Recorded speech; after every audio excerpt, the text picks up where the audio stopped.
बालेश्वर जिला खैरा ब्लॉक 15 ऊर्ध्व बीजेपी नेता प्राथमिक पदरू इस्तीफा देइछन्ति। सूचना अनुसार 2024 विधानसभा निर्वाचन में बीजेडी दल को छाड़ी बीजेपी दल में सामिल होते।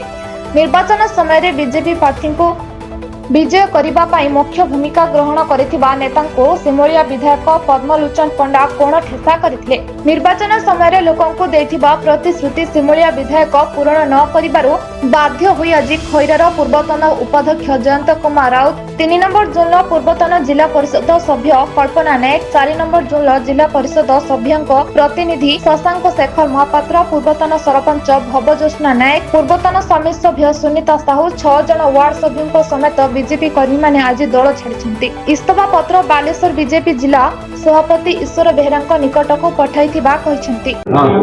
ओके टिके आपण परिचयटा देबे। आज कोन पे संवाद सम्मेलन डाकितले टिके सूचना देबे। कोन कर साउंड मोबाइल बंद कर। कोन जयंत कुमार राउत, उपाध्यक्ष पूर्वतन उपाध्यक्ष पंचायत समिति खैरा। आमे आज आपण मानक जरिया रे स्पष्ट करिया पय चाहूछु जे गत 2020 साधारण निर्वाचन समय आमे भारतीय जनता पार्टी रे सामिल हेतलु एवं विशेष करी आमर जो निर्वाचन मंडली रो भारतीय जनता पार्टी रो प्रार्थी विधायक प्रार्थी श्रीयुक्त पद्मलोचन पंडा महोदय एवं सांसद प्रार्थी भद्रक लोकसभा सांसद प्रार्थी श्री अभिमन्यु सेठी महोदय को निर्वाचित करिवारे आमे प्रमुख भूमिका ग्रहण करथिलु। जो समय निर्वाचन समय विशेष करी वर्तमान विधायक पद्मलोचन पंडा पाखरे थिबा एवं भारतीय जनता पार्टी रो दलर समर्थन रे निर्वाचित होइथिबा लोकप्रतिनिधि माने तांको हाथ छाड़ी अन्य दल रे सामिल होइथिले, जोटा कि गत निर्वाचन समय निर्वाचित हवा तो दूरर कथा जो प्रार्थी पद्मलोचन पंडा से संपूर्ण भाव में पराजित होवार निश्चित हो सारी।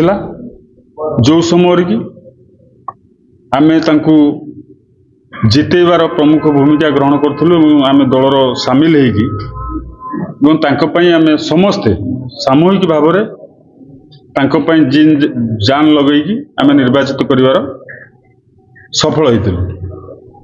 2 वर्ष 4 मास अतिक्रम हो जाइथिले मध्य आमे विधायक ठारू हो किंबा सांसद पाखरु हो से भली कोनोसी जो प्रतिश्रुति देइथिले जो प्रतिश्रुति पूरण करिवार से माने सफल हेले नाही।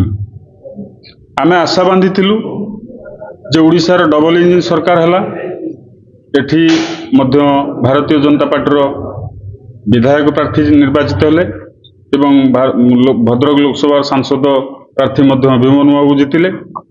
जो आशा करा हितला जे भद्रक क्षेत्र बा सिमुलिया निर्वाचन मंडली रो जो डबल इंजिन सरकार डबल विकास होबो, किंतु डबल विकास परिवर्ते डबल विनाश होउछि। आज मु दुखर सहकार मु जणाइबा पई चाहे उड़ीसार सामूहिक स्वार्थ पई उड़ीसावासी 20 जन सांसद को मध्य निर्वाचित करिकी लोकसभा को पठैथिले। उड़ीसार प्रभुत्व क्षति गत पार्लियामेंट सेशन रे आपण माने जानि थिबे। वर्तमान केते आपण प्राथमिक सदस्य इस्तीफा देले आ आगामी दिन कोन रणनीति आपण कर आमे आज मो सहित अछंती हमर 4 नंबर जोन रो जिला परिषद को प्रतिनिधि श्री शशांक महापात्र महोदय, मो सहित अछंती 3 नंबर जोन रो पूर्वतन जिला परिषद सदस्य श्रीमती कल्पना नायक महोदय।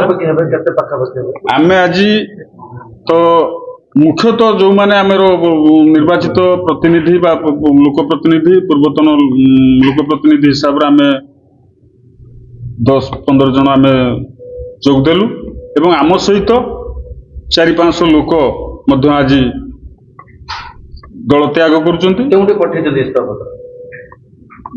ବାଲେଶ୍ୱର ଜିଲ୍ଲା ସଭାପତି ଭାରତୀୟ ଜନତା ପାର୍ଟିର ଯିଏ ସଭାପତି ଅଛନ୍ତି ତାଙ୍କ ପାଖକୁ ଆମେ ହ୍ୱାଟ୍ସଆପ୍ ମାଧ୍ୟମରେ ପଠେଇଛୁ ଏବଂ ଆପଣମାନଙ୍କ ମାଧ୍ୟମରେ ଏବଂ ସମସ୍ତ ଦଳୀୟ କର୍ମକର୍ତ୍ତାଙ୍କ ପାଖକୁ ପ୍ରେରଣ କରିବା ପାଇଁ ଆପଣମାନଙ୍କ ମାଧ୍ୟମରେ ଆଗାମୀ ଆମେ ରଣନୀତି କ'ଣ ରହିବ?